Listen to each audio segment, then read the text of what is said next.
Welcome to Teachers Talking Teaching, where we celebrate and elevate the art of teaching.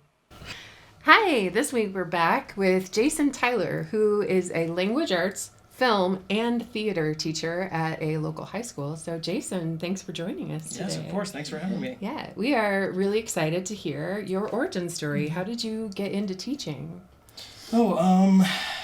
It's kind of long-winded. I don't know how far back we start.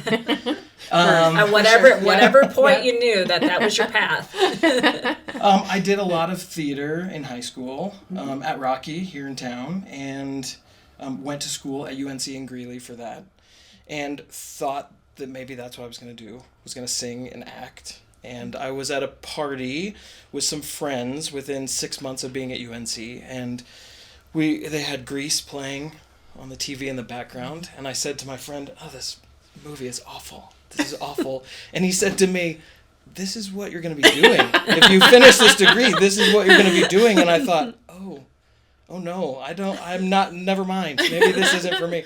So I actually ended up in a history major for a little bit, and then an English liberal arts major for the rest of my time, with teaching in there as well. And as much as theater has always been a part of my life, so has reading and writing and literature. So when I found out that was something I could also study, just to read, learn about literature, how to teach that, then that had me hooked. So I did a bachelor's degree at UNC, and then I stayed there for a couple of years to do a master's degree, basically because they said, hey, if you want to stick around and practice some teaching by being a graduate assistant here, we would love to have you do that. And my wife was finishing up her degree at the time. She still had a couple of years to go. So I thought, well, this is meant to be. So I stayed and did a master's degree. And that allowed me to put theater back in. So my master's degree was in composition, literature, and American theater. So I was able to work with the theater department for a third of that degree to put that back into sort of my repertoire.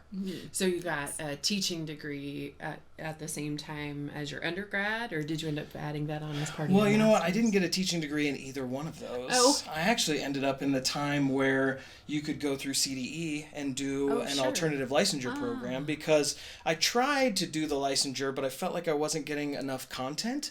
So I was going to know how to teach in the room, but I wasn't going to know what to teach. So I was going to have great management skills, but not a lot of content to show them. So I hung with the content, and then I went back and did that alternative licensure, which actually I did during the first year of teaching, because that was back in the day where you could be doing those simultaneously. So I taught during the day and went to CDE classes and did CDE work at night, and then throughout that first year completed both of those things, which was very different than most teachers, I think, come to it. Yeah, absolutely. Had you worked with kids before? Did you have an idea of which age group of kids you gravitated toward? Yeah, so during all of my time in college, over summers, I did Upward Bound.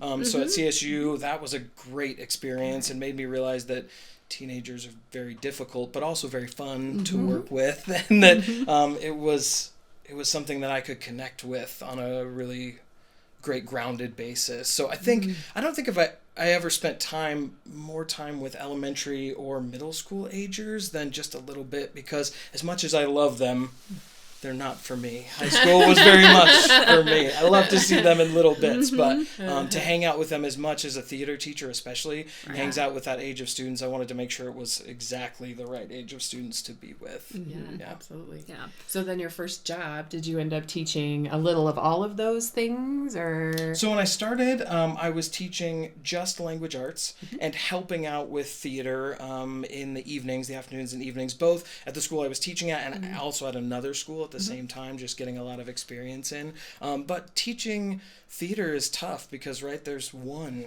in every high school, and that's it, unlike language arts where there might be 5 or 8 or 10 of them. So I was just sort of waiting that one out and thought maybe I wasn't going to have a means into that position for theater, but as luck would have it, the person who was teaching at the time made it a few months into that second year for me and decided it wasn't for him. And I was able to move directly into that position, which was amazing. It was amazing. And you've been doing that for how many years now? So now I've been doing it this is my 18th year. Yeah. So a long time. Yeah. And so now your job, what are you doing currently in your current role? Are you doing all of those pieces as well? And Yes. now you've added film into Right. the to your repertoire? When I started, it was a lot of lang arts and a little bit of theater because the program was very small. There was one intro to acting class, and they were doing essentially 2 productions after school, a play and a musical.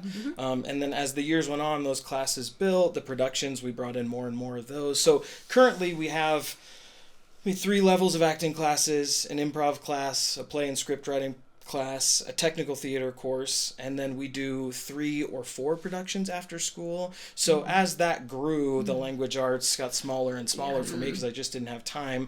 And in fact, in this upcoming year, I think the film will be the same thing, that the film will be handed off to someone else, and that theater will be sort of all I can fit into that schedule for myself. So that's been really great to see that growth happen and to know that you can join a program that's really small at the beginning, and as long as you are passionate, you can make that what you want to see for the students. And then they gravitate toward it and sign up, Right. and so then it just compounds upon itself, like the Exactly. number of classes that you have. How do you continue to keep your professional skills and your content fresh? Like, what kind of professional development do you pursue? Yeah, well, a huge one for me has been the CSU Writing Project, which is a part of the National Writing Project. And for years, I either was a part of those or was helping to guide and be leadership in those summer programs. That was amazing because it sort of allows you as a professional development to know what your content is and to build it in the way that you see fit. So that's been a huge thing, and I have loved that. But also, of course,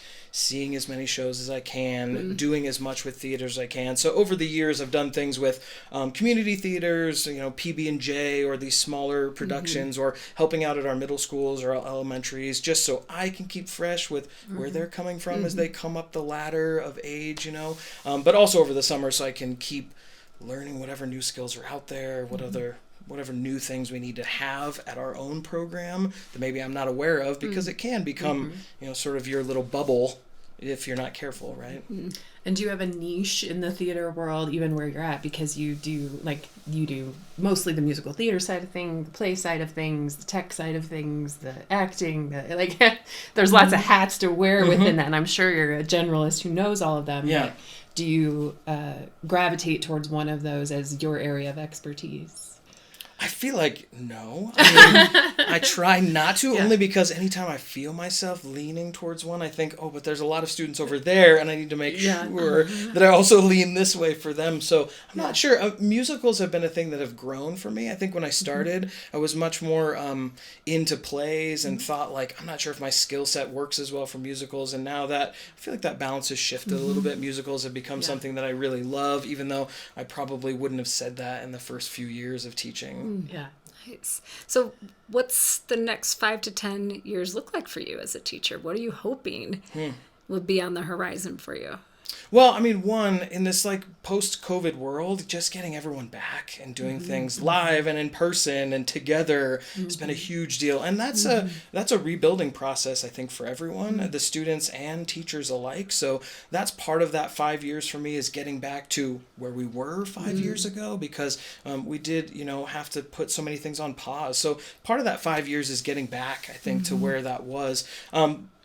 But it's also just about growth. It's always just about where are we going next. Musicals are always changing. Plays are always changing. All the technical components will grow and morph over time. So just letting those things happen and making sure that the students have the skill set, if that's something they want to pursue at the college level or out in the community, that they have those skills to go do that. That's always my plan, I think, no matter how many years we're looking at.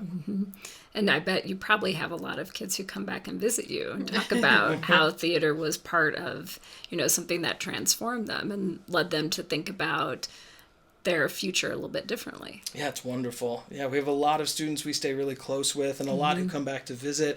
And though it's great to see the ones who are out doing theater, they're acting in New York, or they're studying musical theater somewhere, or they're doing tech work, it's also really great to see the students who come back and say, I'm not doing anything with theater, but theater taught me about leadership or communication or team building or whatever it may be. That's really such a tremendous thing to see.